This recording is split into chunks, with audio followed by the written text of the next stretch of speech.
influenceurs twe musanzwe tuzi ko influenceurs abandi bantu ku ruhande ariko twe tuzi ko no muri Kristo biba bihari. Ariko ndavuga nti hariho nkuko abandi basanzwe hari ibibanza byo kuryoherwa nk'amakaraoke abantu rero bakijije haragiye babura ahantu baryohererwa ari cyumviro cyo gukreya ahantu bacavuzamwo bya bintu bibambuye. So uwo mugambi wa karaoke wiyumviriye yuko cyo bari kibanza hakajamwo za nzoga nyine canke ifanka gute abantu bogerwa gute muri rusange rimwe kandi no gukreya ako twisaga concept événementiel nyama, choma Christian party kaje gutanga ubuvuba party muri mpimbaza amana. Yego rega turagirwa muri Kristo Yesu. Hari benshi baca biyumvira yuko kuryoherwa nyine naho uravyumva iyo bivuze ngo party oya ntabyo gukesha turabitegura mugabo tugategura iyo party iri muri atmosphere y'Imana kuryo abantu tugura ya miryango y'amba pasteur nimbari abantu bakijijwe baronka ahantu bashaka guteramira ega bashaka kuronda hari abantu bivanye no kwemera ndashaka nko kwicara kwa bari kandi runaka mugabo mu gutanga wa mugwi utaronka ahantu ushaka kuronka ukuntu widagadura tushaka kurondera iyo myanya kugira na za mpano zigaragare hari aba DJ nutama nk'umu DJ ubona hajyanye mu DJ wo mu Jeunes Influenceurs en Christ kandi mukanya baza kubona vibe turyohererwa wo mwami Yesu. Twifurize abakristo umunsi wa Mungu mwiza.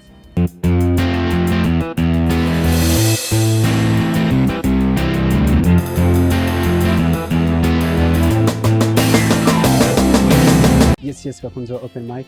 My name is Patrick. Ndi humwe no mu urwaruka aba influenceurs twe musanzwe tuzi ko influenceurs abandi bantu ku ruhande ariko twe tuzi ko no muri Kristo biba bihari. Iki kiganiro ko kica ku munsi wa Mungu. Twifurize abakristo umunsi wa Mungu mwiza. Ndakuramukije cyane Patrick. Amazina Jeunes Niyukwizera Égide. So Niyukwizera Égide gutangura kwiyumvira ikintu bivuga ati natwe abantu ba gospel turakeneye ikibanza cyo kugiramwe amakaraoke mu migambi yanyu irimwo kuvuga ati reka twongere natwe twiteze imbere muri gospel twaribaganye inyuma byaje gute muri rusange. Bon icyumviro cyaje muri 2018 none aronka iyo révélation au fait que avant nabikora cyane bwa ico gihe ntwari bwakizwe cyane ngo nivyise kato narose umuhamagaro kubera ko gospel uravye ni kiragaragara cyane twimbere tutireka rero uvuze ngo ni kiragaragara ubushatse kuvuga iki muri rusange. Ndiko ndavuga nti hariho nkuko abandi basanzwe hari ibibanza byo kuryoherwa nk'amakaraoke abantu rero bakijije haragiye babura ahantu baryohererwa ari cyumviro cyo gukreya ahantu bacavuzamwo bya bintu bibambuye. So uwo mugambi wa karaoke wiyumviriye yuko cyo bari kibanza hakajamwo za nzoga nyine canke ifanka gute abantu bogerwa gute muri rusange. Oya nta nzoga zirimo babona nzoga zirimo kumva inzoga zishobora gutera ibindi ni abantu baryoherwa cyane ko hariho n'impano ziri muri gospel zitagaragara usanga abaririmbyi baririmba mu mashengero mugabo adafise ukuntu ugasanga bafise amatalent mugabo ryatambere rirama ya mpano yiwe iteza kuyitwara kugira ayikuremo akajumbu k'umwana kugira acaba muri babandi baja mu mabende ya gospel.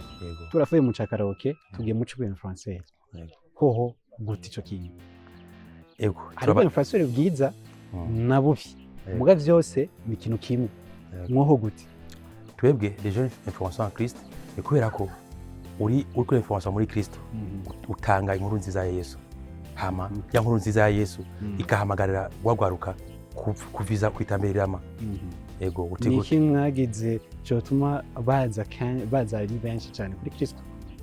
Twebwe strategy nuko twerekana ukuntu isi imico kabigende yatituka mu Burundi genda yatituka ku isi hama urwaruka rujanye n'isi kwisigenda ugasanga bwa Burundi bwejo urafutanye bivanye nuko urwaruka ushaka kuja mu madrogue hako ruja mu bikorwa by'iterambere kugira bigaragaze ya paye Burundi paye emergent 2040 paye 2060 kugira dushikire ryahangiro fo twamamaza Kristo tuba Jeunes Influenceurs en Christ rwa rukundo ruboneke mu bantu amahoro ukunywana mu mashengero mu kibano mu bajene.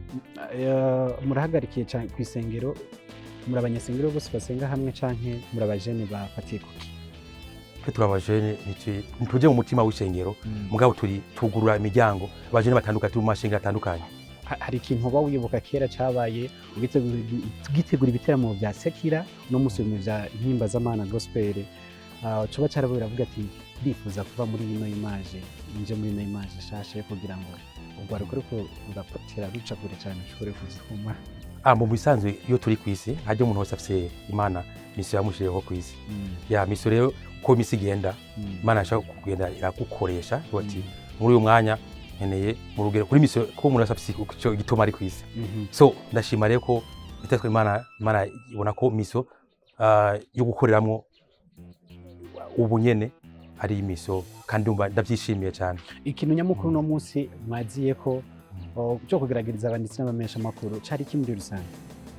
Ego intumbero y'uno munsi kwa rukugurura ibikorwa by'uyu mwaka harimo kuronda za mpano ziri mu mashengero za mpano zitagaragara ugaziseruke hamizo mpano zishobore kuzere kukuntu shaka kubyaza umusaruro zigiteza imbere igihugu. Ego harimo kandi no gucreate ako twisaga concept événementiel nyama, choma Christian party kaje gutanga ubuvuba party muri Himbazamana. Ego Erega turaryoherwa muri Kristo Yesu. Hari benshi baca biyumvira yuko kuryoherwa nyene naho uravyumva iyo uvuze ngo party nkuko nako nabwira Karaoké baca bumva ibindi nico naco nakubwira ati party gute.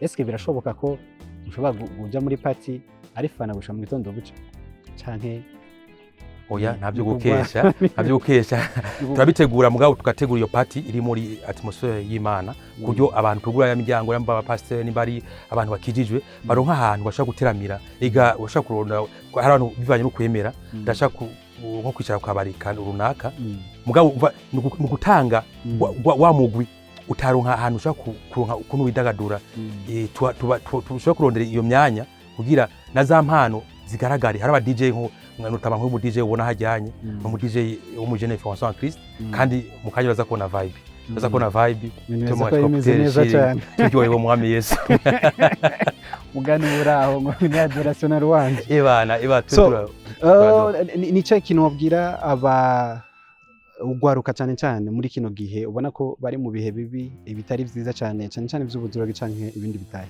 Yesu cubahira Imana akajambo kanyuma kuri wowe.